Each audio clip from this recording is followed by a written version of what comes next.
So we're doing another video on the new gimbal mode, because the last video that I did, I didn't really go into much detail of it and explain what it actually did. I just said horizon locked, and I know many people will be so confused about it, so we are doing another video. So if you can see the gimbal here, if it shows up, the normal FPV mode is freely moved, so you can read the little description there, but basically what I mean, if I pick it up, I can go like that, tilt it, and all this. So if I put it on the new FPV mode, which is this one, so what I meant before is, like I said, horizon lock, but it's not like horizon lock at all, so I kind of mistake myself there.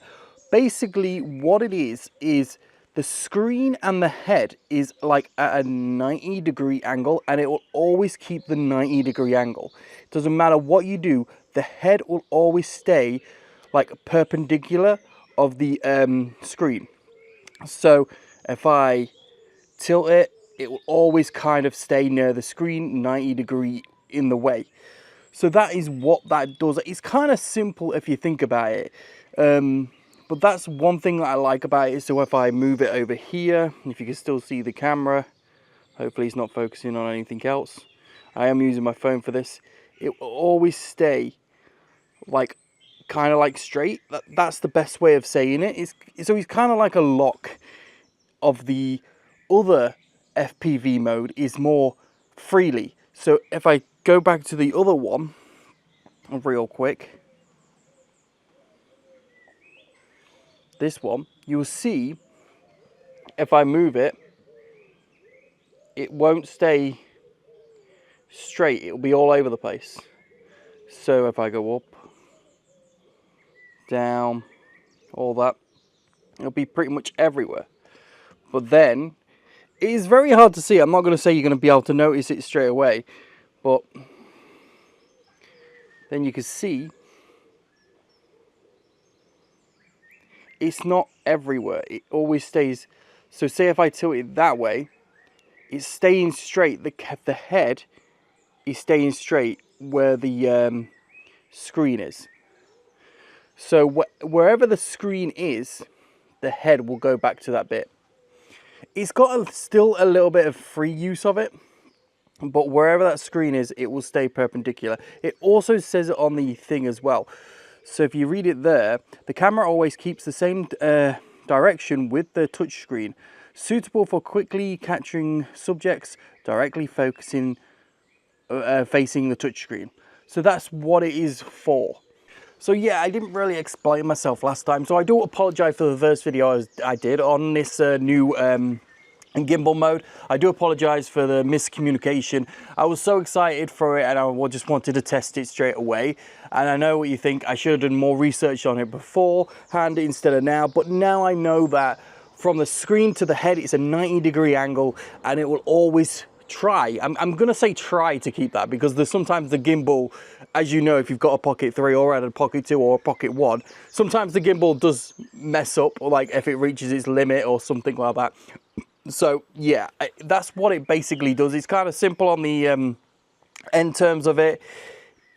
So when I said horizon lock, it feels like it's a horizon lock because it always keeps the to the screen. So I don't know if it is actually horizon locked or that, but it's kind of a similar way to that, but it is a lock mode of the old FPV mode. The old FPV mode was freely, so if you tilted away, it wouldn't stay perpendicular from the screen. So there you go. I hope that helped you a bit more on the understanding what it is. Like I say, that video was rushed, and I do apologize for that. But hey, hopefully you learn more from this little video. But also there was like loads of things that I did mess up before. Wearable mode is what I meant. I didn't mean smart mode. Wearable mode is basically you can click it and it can turn off. So when I'm putting this on my chest, it will you know, turn off for you. And obviously there's another power like saving mode where, not a mode, but you can turn off and you put it as nether, so, or stuff like that. It does help a lot that all these little things are helping. I still want the pop-ups, so when you connect your microphone, when you connect certain things, or you know, your wide angle lens, you can just, you don't have to swipe it, because now you can just swipe it off the screen. But I wish they just added like I don't know, say it was normally 10 seconds and you've got 5 seconds and 1 second. I wish you could like put, I don't know, 1 to 2 seconds in there and it'll just disappear quicker, instead of you have to swipe in it, which is, to me is annoying, right? I don't know about you. It's just an extra step that you have to do, which I don't know, I don't really like. But yeah, we're going to be using the new FPV mode again because I'm enjoying it. I'm going to put it on my chest. I've got a magnet mount here, as you can see, where my microphone is. And we're just going to walk down the garden. I say run. Should I try a run shot? You know, I've never done a run shot in the new FPV mode, the new gimbal mode.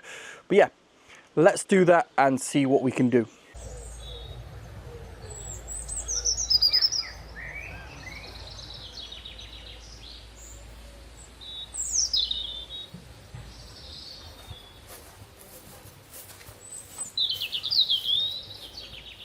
So I've got it back in the FPV mode, the new one. So hopefully it looks a lot better. I don't know how far it's looking up, but like if I look down, it will keep perpendicular with the screen, also come back up. So this mode I think will be for me, like I said in the previous video, but I didn't know much about it. Now I know a lot more about it. It seems like it will help me with the locked and also the jittering. It will probably still jitter, don't get me wrong. It will still, like, if I go to one side, it will still turn to one side and it will still turn to the other. But it will still keep that lock motion that it looks like it's on a rise and, you know, a rise and lock, I say. But we're going to do a sprint. Like I'm not gonna sprint, but I'm gonna do a medium sprint to see how it goes.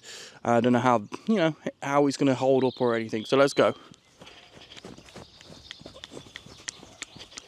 So obviously that's gonna be very bouncy because the my magnet chest piece is very not loose, but you know, it's not the, I don't know how to explain it. So the DJI Pocket 3 is very weighty, if you know what I mean. Like from the Pocket 2, the Pocket 2 is very thin, and because I've got everything on it, I've got the extension battery thing, and I've got the tripod thing.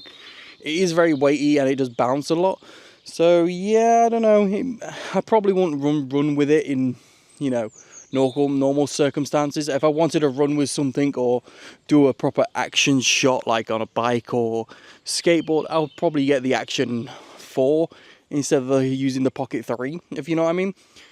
But for walking around and all sorts of stuff, yeah, I could use this. Like, it's all right, you know what I mean. It's got the gimbal that it turns, but when you're running with it, I would not use this for running, biking, or any certain situations that is going full speed. But then again, people have tested it on cars before, so what am I to say? I don't know. There's also different things that you can lock it, I guess. But I don't know. What do you guys think of the new gimbal mode? Did I explain it a lot better now? Hopefully I did. I do apologize for the previous video. Hopefully this goes over it a lot easier. So basically all you have to keep remembering is the head from the screen is a 90-degree angle, and it will keep that all the time. So it's kind of like a locked in a way. The other mode is freely. So there you go. That's all you have to remember. Quite easy to remember. If you want it locked, you put it on the new mode. If you don't want it locked, you keep it on the old mode. So I'm guessing if you want it to feel like more realistic, I guess have it on free and you can walk around. If you want it a bit more controlled, have it on the locked mode so you can have it the 90 degree. I personally like it on the locked mode because I don't want my videos looking like, you know, I'm going to be tilting to one side all the time, because sometimes, I don't know, maybe if I have my gimbal on the wrong way like this, it might tilt a bit or might not, I don't know. But there you go. That's all I can say about it, to be honest. God, my beanie looks weird. Look at my beanie. It looks like it's poking out at the top. What's happened to it? My beanie. Let me put my thing back on there. But yeah, like I say, thank you for watching. I do apologize for the previous video. Like I say, it was very rushed, and I saw that when I finished it and I looked over it. But yeah, hopefully this one is more helpful for you all, and I hope you understand it a bit more than the previous one. And yeah, that's all I can say. I'll catch you next time on whatever I do, either it's a vlog or a gaming video. I don't know, I do a lot of things, and I hope you guys enjoy the videos, even though I'm not gonna say I know everything that I'm doing. I'm not smart, I don't go in much details, but I do try and learn as much as I can, and I hope you guys understand that. And I just love tech. I love this. This is honestly, the Pocket 3 is my favorite camera. Every time I go out, I always pick this up, and I really want to take many shots with it as I can. I'm not very cinematic with my shots, but I do try, and I just listen. The form factor of this camera is amazing. Trust me on that. And yeah, I hope you enjoy Teabags. Have a good day, and I'll see you next time on whatever video I do. Peace out and butt grease. I'll see you next time. Bye.